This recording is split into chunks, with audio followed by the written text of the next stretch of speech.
नमस्कार good morning. आज जुलाई 30 तारिख मंगलवार। आज दिन भरी अनेक बड़ गुरुत्वपूर्ण खबर गुड़िक आसीचे।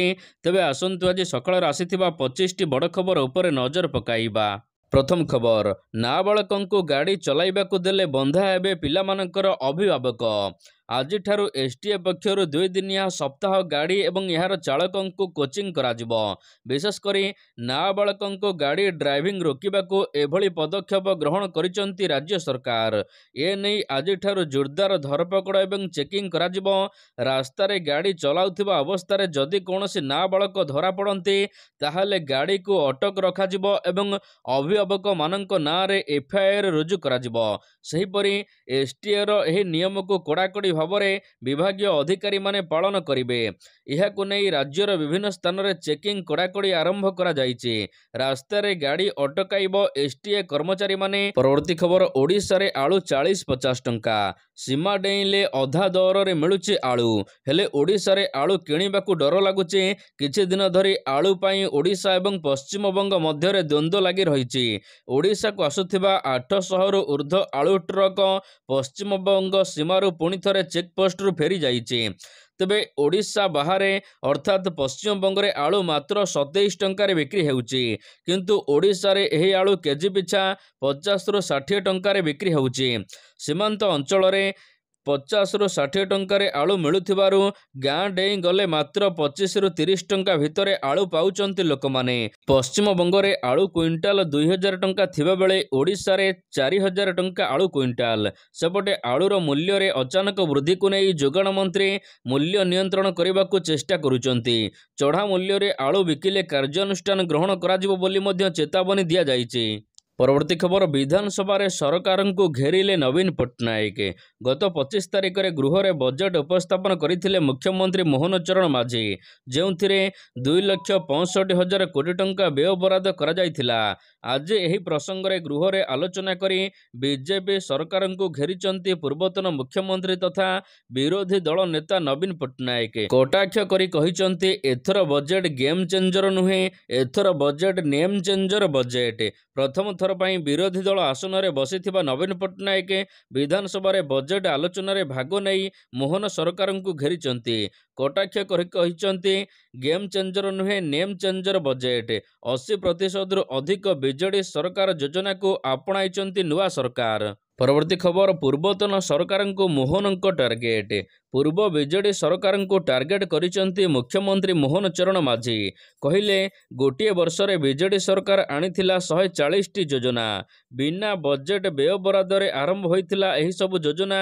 एपरिकी अनेक योजना केवल घोषणा रे सीमित होई रही जाइछि तत्कालीन बीजेडी सरकार द्वारा। बजेट रे आम ओडिशा नवीन ओडिशा योजनार व्यय बराद होई नथिला। लिखित प्रश्नर उत्तर रखिचंती मुख्यमंत्री मोहन माझी। बीजेपी विधायक अमर नायक लिखित प्रश्न रे उत्तर देइचंती मोहन माझी। परवर्ती खबर, 31 तारिख रे आउ एक लघुचाप पुणी एक घूर्णिबलय संभावना को नहीं पाणीपाग विभाग सूचना देइछि। 31 तारिख रे बंगोपसागर रे सृष्टि हेब आउ एक घूर्णिबलय, जहा आग को नहीं पारे लघुचापर रूप। तेबे यार प्रभाव रे 31 तारिख रे प्रबल वर्षार संभावना रहिछि। सेपटे राज्य रे मौसुमी सक्रिय थिबारु वर्षा जारी रहिछि। 24 घंटा मध्य रे उत्तर दक्षिण अभ्यंतरण ओडिशा उपकूल ओडिशार विभिन्न स्थान रे हल्का मध्यम धरणर वर्षा हेब। प्रबल वर्षा पई केन्दुझर, मयूरभंज, बालेश्वर, भद्रक, जाजपुर, केन्द्रापड़ा, ढेंकानाल, कटक, मालकानगिरी, कोरापुट एवं नवरंगपुर जिला पई येलो वार्निंग जारी करिछि पाणीपाग विभाग। सेपटे चलित मौसुमी सीजन रे राज्य रे जून 1 रु वर्तमान सुधा 9% कम नियंटिया वर्षा होइछि। परवर्ती खबर, आधुनिक उपकरण रे हेब रत्न भंडार मरामती काम। गतकाली रत्न भंडार मरामती को नहीं तदारख कमिटी गुरुत्वपूर्ण बैठक शेष होइछि। जस्टिस विश्वनाथ रथंक अध्यक्षतार अनुष्ठित एही बैठक रे श्रीमंदिर मुख्य प्रशासक समेत अन्य कमिटी सदस्य माने एएसआई रो वैषयिक कमिटी सदस्य माने उपस्थित थिले। रत्न भंडार मरामती पूर्वरु आलमारी एवं सिंधुक स्थानांतर कराजिबो। तेबे रत्न भंडार को आउ थरे जांच कराजिबो। पुणी रत्न भंडार जांच करने को सरकार एसओपी आणवे। रत्न भंडार रे किछि गुप्त संपत्ति अछि कि नहीं खोजा जिवो। गुप्त संपत्ति ठाब करने को अत्याधुनिक ज्ञान कौशल व्यवहार करा। आलमारी खाली हेले गुप्त संपत्ति अछि कि नहीं खोजिबो। श्रीमंदिर प्रशासन खाली सिंधुक पई रूम बाछिबे। परवर्ती खबर विधानसभा रे संसदीय मंत्री और सिमुलिया बीजेपी नेता मुहांमुही। विधानसभा अधिवेशन षष्ठ दिन में राज्य सरकार को घेरिले बीजेपी विधायक। विधानसभा प्रश्नकाल समय राज्य सरकार को घेरिचंती सिमुलिया बीजेपी विधायक पद्मलोचन पंडा। सिमुलिया रे दमकल केन्द्र संपर्क में विधायक गृह रे प्रश्न करथिले। मुख्यमंत्री मोहन चरण माझी पक्षर उत्तर रखिथिले संसदीय व्यापार मंत्री मुकेश महालिंग। मंत्री कहिथिले प्रति 30 किलोमीटर रे दमकल केन्द्र खोला जाए। राज्यर 314 ब्लॉक रे दमकल केन्द्र कार्यक्षम अच्छे। विधायक पद्मलोचन पंडा मंत्री उत्तर रे असंतोष प्रकाश करने सहित सठिक उत्तर रखा दाबी करथिले। सिमुलिया ना सोर केउठारे दमकल केन्द्र रही ठीक भाव में जणाइबाकू दाबी करथिले। सिमुलिया ब्लॉक रे दमकल केन्द्र नथिबा बेले मंत्री केमिति कहउचंती बोली प्रश्न करथिले। परवर्ती खबर फुलुची महानदी 7 जिला को सतर्क रहिबाकू परामर्श। मुंडुली देई 2 लाख क्यूसेक जल निष्कासित हेउची। हीराकुदर 20टी गेट खोलिबा परे महानदी रे जलस्तर बढ़िबार लागिची। हीराकुदर बन्या जल प्रथमे खैरमाळ परे बारीमूल देई मुंडुली रे पहुंचीची। फल जलस्तर बढ़ी। विशेषकर बन्या जल पहुंचवा पर तलिया अंचल जलमग्न हेबार आशंका देखा देइछि। एथिपाई राज्यर 7 जिला को सतर्क रहिबाकू परामर्श जारी होइछि। परवर्ती खबर राज्य रे डराइलाणी डेंगू रोग। राज्य रे बढ़ी चलीछि डेंगू रोगी संख्या। वर्तमान सुधा राज्य रे डेंगू रोगी संख्या 1000 पार करिछि। गत वर्ष एही समय रे डेंगू रोगी संख्या थिला 600। एही वर्ष डेंगू रोगी संख्या 1076 रे पहुंचीछि। तेबे खोर्धा जिले में सबुठार अधिक 290 जन चिन्हट होइचंती। 210 जन सुंदरगढ़ जिले में डेंगू रोगी चिन्हट होइचंती। गतकाली 209 जन मध्य 19 जन पॉजिटिव चिन्हट होइचंती। सेपटे लगाण वर्षा एवं जलवाहित रोग पाई सजग रही स्वास्थ्य विभाग। बन्या प्रवण अंचल में जल विशोधन पाई बारंबार कहुଯାଇଛି। परवर्ती खबर हाईकोर्ट समवाय मंत्री को नोटिस। समवाय मंत्री प्रदीप बल सामंतराय को नोटिस जारी करिसंती मान्यवर हाईकोर्ट। निर्वाचन अनियमितता मामला जारी होइछि नोटिस। सुकिंदारू निर्वाचित होइचंती मंत्री प्रदीप बल सामंत। तेबे सत्यपाठरे आपराधिक तथ्य लुचाइथिबा नै अभियोग होइछि। पूर्वतन सुकिंदा बीजेडी विधायक प्रीतिरंजन घड़ाई आनिचंती अभियोग। आसंता सेप्टेम्बर रे एही मामलार परवर्ती शुणाणी कराजिबो बोली हाईकोर्टक पक्षरु निष्पत्ति होइछि। परवर्ती खबर सीमा टपिले कांग्रेस विधायक। बाचस्पति को फोपाड़िले बही। बड़ खबर सबु सीमा टपी गले कांग्रेस विधायक। ओडिशा विधानसभा रे देखिबाकू मिलिछि विचित्र दृश्य। शालीनतार सबु सीमा टपिले कांग्रेस विधायक तारा प्रसाद बाहिनीपति। प्रथमे बाचस्पति पीडीएम उपर को चढ़ी माइक टाणिबा बेले पुणी बाचस्पति उपर को बही फोपाड़िचंती कांग्रेस विधायक तारा प्रसाद बाहिनीपति। विधानसभा रे पुणी हंगामा। शेष रे बाचस्पति को भी छाड़ी नाहांती। गृह रे मुख्यमंत्री विरोध में स्वाधिकार भंग नोटिस आनिचंती कांग्रेस। अग्निवीर संरक्षण 5 वर्ष बयस सीमा कोहल घोषणा को नहीं गृह भितर उभय बीजेडी एवं कांग्रेस पक्षर हो हल्ला करा जाइछि। परवर्ती खबर हीराकुदर निषिद्धा अंचल रे उड़िला ड्रोन। हीराकुद नदीबंध सुरक्षा को नहीं प्रश्न। ऑपरेशन गैलेरी भितर पशिले अजणा व्यक्ति। ऑपरेशन फील्ड भितर फोटो एवं वीडियो भाइराल होइछि। निषिद्धा अंचल रे उड़ीछि ड्रोन। लिफ्ट भितर उठिला फोटो। ऑपरेशन गैलेरी निषिद्धा अंचल होइतिबा बेले केमिति गले अजणा व्यक्ति। हीराकुद डैम गेट खोलिबा बेले भितर को केमिति गले एमाने। किए देला अनुमति। कहा इंगितर लिफ्ट रे मध्य चढ़िले। सेपटे ड्रोन उड़ाइथिबा व्यक्ति उपरे नियाजिबो कार्यानुष्ठान। प्रथमे तदंत कराजिबा सहित एहार सत्यासत्य जांच कराजिबो। सुरक्षा दायित्व रे थिबा ओआईएसएफ रो कमांडर को एने चिट्ठी लेखाजिबो बोली हीराकुद नदीबंधर मुख्य जंत्री अतिरिक्त मोहन पांडव सूचना दैचंती। परवर्ती खबर मोहन सरकार बजेट रे निराश हेले सांबादिक। राज्य सांबादिकों को निराश करिसंती नुआ सरकार प्रथम बजेट। सांबादिकों समस्या को नहीं बजेट रे कौनसी विषय स्थान पाइनी। वर्ष वर्ष धरी नानादी समस्यार सम्मुखीन होई आसुथिबा सांबादिकों विश्वास थिला नुआ सरकार सेमानक कथा बुझिबे। କ୍ଷମତାକୁ ଆସିବା ପରେ ନୂଆ ସରକାର ମୋହନ ଚରଣ ମାଝୀ ସାମ୍ବାଦିକମାନଙ୍କର ସଚିବାଳୟ ଅନୁପ୍ରବେଶ କଟକଣାକୁ ହଟାଇଥିଲେ। ସାମ୍ବାଦିକମାନଙ୍କର ବିଶ୍ୱାସ ବଢ଼ିଥିଲା। ମାତ୍ର ବଜେଟ୍ ଘୋଷଣା ହେବା ପରେ ସାମ୍ବାଦିକମାନଙ୍କୁ କୌଣସି ପ୍ରକାର ଗୁରୁତ୍ୱ ଦିଆଯାଇ ନଥିବାରୁ ସେମାନେ ଅସନ୍ତୋଷ ପ୍ରକାଶ କରିଛନ୍ତି। ପରବର୍ତ୍ତୀ ଖବର, ନରେନ୍ଦ୍ର ପୁଷ୍କରଣୀ ବାଣ ବିସ୍ଫୋରଣ ମାମଲାକୁ 2 ମାସ ପୂରିଲା, ନ୍ୟାୟରୁ ବଞ୍ଚିତ ମୃତକଙ୍କ ପରିବାର। ବହୁଚର୍ଚ୍ଚିତ ନରେନ୍ଦ୍ର ପୁଷ୍କରଣୀ ବାଣ ବିସ୍ଫୋରଣ ମାମଲାର ତଦନ୍ତ ଫାଇଲ ନାଲି ଫିତା ତଳେ ବନ୍ଧା ପଡ଼ିଛି। ଏହି ଲୋମଟାଙ୍କୁରା ଘଟଣାକୁ 2 ମାସ ପୂରିଛି। ଏ ପର୍ଯ୍ୟନ୍ତ ଏହି ଦୁର୍ଘଟଣାର ମୁଖ୍ୟ ଦୋଷୀକୁ ଚିହ୍ନଟ କରାଯାଇ ପାରିଲା ନାହିଁ। ଘଟଣା ସମୟରେ ଡ୍ୟୁଟିରେ ଥିବା ଅଧିକାରୀଙ୍କ ଅବହେଳା ଯୋଗୁଁ ଜନଗହଳିପୂର୍ଣ୍ଣ ସ୍ଥାନରେ ବାଣ ବିସ୍ଫୋରଣ ହୋଇଥିଲା। ମାତ୍ର ଏହି ଘଟଣାରେ ବର୍ତ୍ତମାନ ସୁଦ୍ଧା 17 ଜଣଙ୍କର ଜୀବନ ଯାଇଥିଲା ଏବଂ 40ରୁ ଅଧିକ ଲୋକ ଆହତ ହୋଇଥିଲେ। ଏହି ଘଟଣାକୁ 2 ମାସ ପୂରିଥିଲେ ମଧ୍ୟ କୌଣସି ପ୍ରକାର କାର୍ଯ୍ୟାନୁଷ୍ଠାନ ଗ୍ରହଣ କରାଯାଇ ନାହିଁ। ପରବର୍ତ୍ତୀ ଖବର, ନୀତିଶଙ୍କ ଅଡ଼ୁଆ ବଢ଼ିଲା। ସର୍ବୋଚ୍ଚ ନ୍ୟାୟାଳୟ ସୋମବାର ଦିନ ବିହାର ସରକାରଙ୍କୁ ଏକ ଜନସ୍ୱାର୍ଥ ମାମଲା ଉପରେ ନୋଟିସ ଜାରି କରି ଏହାର ଉତ୍ତର ମାଗିଛନ୍ତି। ଗତ କିଛି ମାସ ମଧ୍ୟରେ ନିୟମିତ ବ୍ୟବଧାନରେ ରାଜ୍ୟରେ 10 ପୋଲ ଭୁଷୁଡ଼ିବା ପରେ ରାଜ୍ୟର ସମସ୍ତ ପୋଲଗୁଡ଼ିକର ଭିତ୍ତିଭୂମି ଅଡିଟ୍ କରିବାକୁ ସୁପ୍ରିମକୋର୍ଟ ବିହାର ସରକାରଙ୍କୁ ନିର୍ଦ୍ଦେଶ ଦେଇଛନ୍ତି।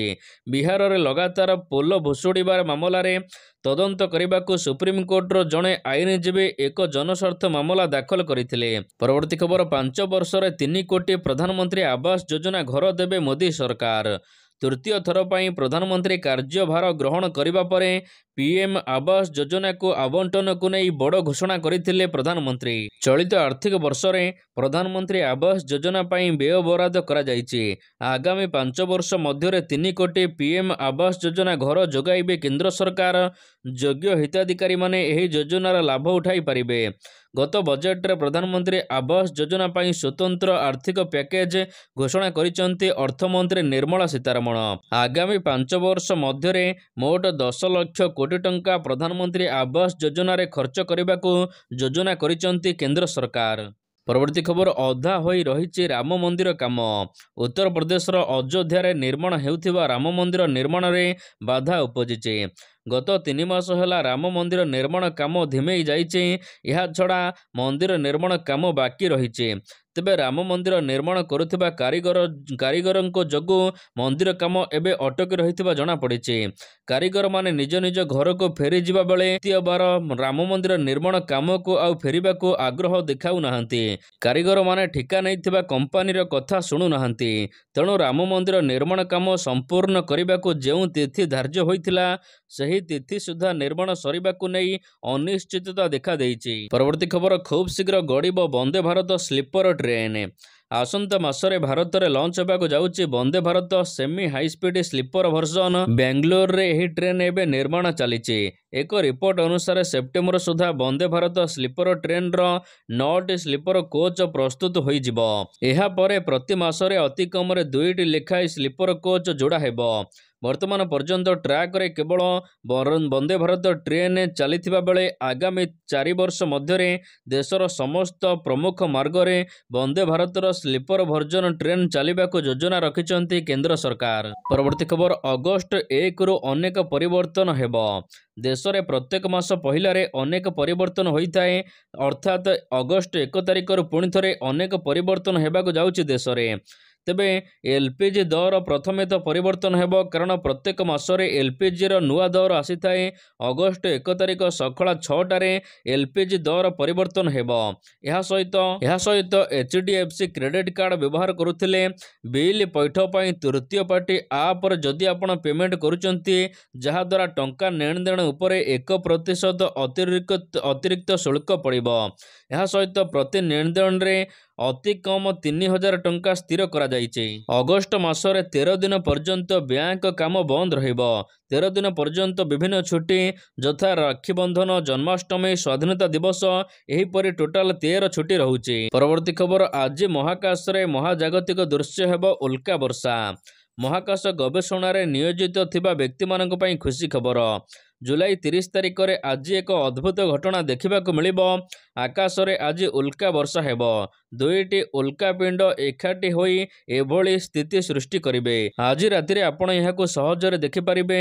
ଆକାଶରେ ପ୍ରଦୂଷଣ କିମ୍ବା ବାଦଲ ଥିଲେ ଏହା ଦେଖାଯିବ ନାହିଁ। ତେବେ ଅନ୍ଧାର ସ୍ଥାନରେ ଆପଣ ଏହାକୁ ଦେଖିପାରିବେ। ଗାଁ କିମ୍ବା ପାର୍କରେ ଯେଉଁଠାରେ ଖୋଲା ଆକାଶ ଥିବ ସେଠାରେ ଆପଣ ଏହାକୁ ଦେଖିପାରିବେ। ପରବର୍ତ୍ତୀ ଖବର 2024ରେ ଲାଗିବାକୁ ଯାଉଛି ଦ୍ୱିତୀୟ ସୂର୍ଯ୍ୟପରାଗ। 2024 ବର୍ଷର ପ୍ରଥମ ସୂର୍ଯ୍ୟପରାଗ 8 ଏପ୍ରିଲ 2024ରେ ଘଟିଥିଲା। ବର୍ତ୍ତମାନ ଚଳିତ ବର୍ଷର ଦ୍ୱିତୀୟ ସୂର୍ଯ୍ୟପରାଗ ଅକ୍ଟୋବର ମାସରେ ଘଟିବାକୁ ଯାଉଛି। ଚନ୍ଦ୍ରଗ୍ରହଣ ବା ସୂର୍ଯ୍ୟପରାଗ ଏକ ଭୌଗୋଳିକ ଘଟଣା ଭାବରେ ବିବେଚନା କରାଯାଏ। ଅକ୍ଟୋବର 2 ତାରିଖରେ ଏହି ସୂର୍ଯ୍ୟପରାଗ ଲାଗିବାକୁ ଯାଉଛି। 9:13ରୁ 3:17 ମଧ୍ୟରାତ୍ରିରେ ଏହା ଲାଗିବ। ତେବେ ଏହା ଭାରତରେ ଦୃଶ୍ୟମାନ ହେବ ନାହିଁ କିମ୍ବା ଭାରତରେ ଏହା ପାଳନ କରାଯିବ ନାହିଁ। ପରବର୍ତ୍ତୀ ଖବର ଅଗଷ୍ଟ 1ରୁ ବଦଳିବ ଗୁଗଲ ମ୍ୟାପର ନିୟମ। ବଦଳିବାକୁ ଯାଉଛି ଗୁଗଲ ମ୍ୟାପର ନିୟମ। 1 ଅଗଷ୍ଟ 2024ରୁ ସାରା ଦେଶରେ ଗୁଗଲ ମ୍ୟାପର ନିୟମ ବଦଳିବାକୁ ଯାଉଛି। ବିଶେଷ କଥା ହେଉଛି ଗୁଗଲ ମ୍ୟାପର ମୂଲ୍ୟ 70% ପର୍ଯ୍ୟନ୍ତ ହ୍ରାସ ପାଇବ। ଏହା ସହିତ ଡଲାର ବଦଳରେ ଭାରତୀୟ ମୂଲ୍ୟରେ ଏଣିକି ଗୁଗଲ ମ୍ୟାପ ଫି ଗ୍ରହଣ କରାଯାଇ ପାରିବ ନେଇ ସୂଚନା ଦିଆଯାଇଛି। ତେବେ ଆପଣଙ୍କୁ ଜଣାଇବା ପାଇଁ ଚାହୁଁଛୁ ଯେ ଏହା ଏପରି ଏକ ସମୟରେ ଘଟିଛି ଯେତେବେଳେ ଓଲା ମ୍ୟାପ ବଜାରରେ ଏଣ୍ଟ୍ରି କରିବାକୁ ଯାଉଛି। ଖାସ୍ କଥା ହେଲା ଓଲା ମ୍ୟାପକୁ ମାଗଣାରେ ଆପଣ ବ୍ୟବହାର କରିପାରିବେ। ପରବର୍ତ୍ତୀ ଖବର ଭାରତ ଚାଇନା ସମ୍ପର୍କ ଭଲ ନାହିଁ କହିଲେ ବୈଦେଶିକ ମନ୍ତ୍ରୀ। ବୈଦେଶିକ ବ୍ୟାପାର ମନ୍ତ୍ରୀ ଏସ୍ ଜୟଶଙ୍କର ସୋମବାର ଦିନ ଟୋକିଓରେ ଏକ ବୈଠକରେ ସମ୍ବୋଧନ କରିଛନ୍ତି। ଏହି ଅଭିଭାଷଣରେ ବୈଦେଶିକ ମନ୍ତ୍ରୀ ଜୟଶଙ୍କର ଭାରତ ଏବଂ ଚୀନର ପ୍ରକୃତ ପ୍ରସଙ୍ଗ ଉଠାଇଥିଲେ। ଚୀନ ସହିତ ଆମର ଏକ ସମସ୍ୟା ରହିଛି ଏବଂ ଏହାକୁ ଆମେ ଦୁହେଁ ସମାଧାନ କରିବୁ ବୋଲି ଜଣାପଡ଼ିଛି। ତେବେ ଏଥିରେ କୌଣସି ତୃତୀୟ ପକ୍ଷ ସାମିଲ କରାଯାଇ ପାରିବ ନାହିଁ ବୋଲି ସେ କହିଛନ୍ତି। ଭାରତ ଚୀନ ସୀମା ବିବାଦରେ କୌଣସି ତୃତୀୟ ପକ୍ଷ ହସ୍ତକ୍ଷେପକୁ ବୈଦେଶିକ ମନ୍ତ୍ରୀ ଏସ୍ ଜୟଶଙ୍କର ଖଣ୍ଡନ କରିଛନ୍ତି। ଭାରତ ଓ ଚୀନ ମଧ୍ୟରେ ପ୍ରକୃତ ସମସ୍ୟାର ସମାଧାନ ପାଇଁ ଆମେ ଅନ୍ୟ ଦେଶକୁ ଚାହିଁବୁ ନାହିଁ ବୋଲି ସେ କହିଛନ୍ତି। ପରବର୍ତ୍ତୀ ଖବର ଇତିହାସ ରଚିଲା ଟିମ୍ ଇଣ୍ଡିଆ। ଭାରତୀୟ ଟିମ୍ ଶ୍ରୀଲଙ୍କା ସହିତ ଏବେ ସିରିଜ୍ ଖେଳୁଛି। 2ଟି ମ୍ୟାଚ୍ ମଧ୍ୟ ଜିତି ସିରିଜକୁ ଜିତି ସାରିଛି। ଟିମ୍ ଇଣ୍ଡିଆ ସୂର୍ଯ୍ୟକୁମାର ଯାଦବଙ୍କ ଅଧିନାୟିତ୍ୱରେ ଏବେ ରେକର୍ଡ ସୃଷ୍ଟି କରିଛି। ଏହା ପୂର୍ବରୁ MS ଧୋନି, ରୋହିତ ଶର୍ମା ଏବଂ ବିରାଟ କୋହଲିଙ୍କ ଏଭଳି ରେକର୍ଡ ମଧ୍ୟ ରହିଛି।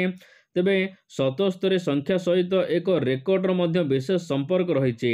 ଟିମ୍ ଇଣ୍ଡିଆ ଶ୍ରୀଲଙ୍କା ବିପକ୍ଷ T20 ସିରିଜରେ ବିଜୟ ସହିତ 77ତମ ଦ୍ୱିପାକ୍ଷିକ ସିରିଜ୍ ଜିତିଛି। ତେବେ 2022ରୁ 2024 ପର୍ଯ୍ୟନ୍ତ ଭାରତ ସମସ୍ତ ସିରିଜକୁ ଜିତି ନେଇଛି। ପରବର୍ତ୍ତୀ ଖବର ଭାରତରେ ହେବ ଏସିଆ କପ୍ 2025। ତେବେ ଏସିଆ କପ୍ ଏବଂ 2027ରେ ହେବାକୁ ଥିବା ଏସିଆ କପ୍କୁ ନେଇ ବଡ଼ ଅପଡେଟ୍ ଆସିସାରିଛି। 2025ରେ ଭାରତରେ ଆୟୋଜନ କରାଯିବ ଏସିଆ କପ୍। 34 ବର୍ଷ ପରେ ପୁଣି ଥରେ ଭାରତ ଏହାକୁ ଆୟୋଜନ କରିବ। 1990 ଏବଂ 91ରେ ଭାରତ ଏସିଆ କପ୍ ଆୟୋଜନ କରିଥିଲା। ଏହି T20 ଫର୍ମାଟରେ ଏହାକୁ ଏବେ ଖେଳାଯିବ। 2027ରେ ବାଂଲାଦେଶରେ ଏସିଆ କପ୍ ଆୟୋଜନ କରାଯିବ, ଯାହା ଏକ ଦିବସୀୟ ଫର୍ମାଟରେ ଖେଳାଯିବ। ଏସିଆ କ୍ରିକେଟ ପରିଷଦ ଦ୍ୱାରା ଜାରି କରାଯାଇଥିବା ଏକ ତଥ୍ୟରେ ଏହି ରିପୋର୍ଟ ଦର୍ଶାଯାଇଛି।